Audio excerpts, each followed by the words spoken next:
দিনটা ছিল বৈশাখের দিন, তো ওই দিন অনেক বৃষ্টি ছিল। যাই হোক, তো বৃষ্টি যাওয়ার পর বিকাল দিকে একটু বের হলাম। আসসালামু আলাইকুম এভরিওয়ান। তো ভাবলাম যেহেতু আজকে বৈশাখী, তো একটু বের হই। তো যেই ভাবলাম যে বের হবো, তখনই বৃষ্টি শুরু হলো। তো আমি কি রেডি টেডি হয়ে একটু বৃষ্টিতে ভিজতেছিলাম, যেহেতু অনেক সুন্দর ছিল, রোদ ছিল, আবার বৃষ্টি ছিল। তো আমি এখানে একটু ভিডিও ক্লিপ নিচ্ছিলাম।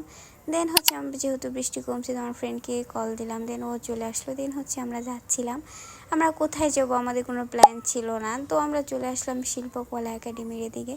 দেন এখানে এসে দেখি যে সব মেলা টেলা অফ, মানে একদম ভেঙে ফেলছে। যেহেতু আমরা বিকাল দিকে আসছি, আবার ওয়েদারও খারাপ ছিল, বৃষ্টি ছিল, দ্যাটস ওয়াই সব কিছু ভেঙে ফেলছিল, কিছুই ছিল না।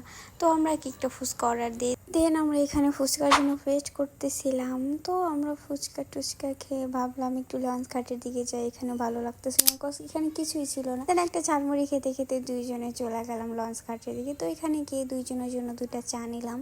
তো চা নিয়ে ওয়েদারের জন্য ভিউটা এত সুন্দর লাগতেছিল, তো এখানে ভিউ ফিল করতেছিলাম। আর ওই দিন ঘাটে এত পরিমাণে মানুষ ছিল, মানে পা ফালানোর জায়গা ছিল না।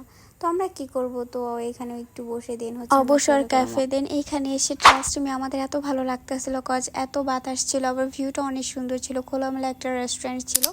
তো যাই হোক, এখানে বসে আমরা রিল্যাক্স ফিল করতেছিলাম। দেন হচ্ছে দুইজনে একটু গল্প করতেছিলাম।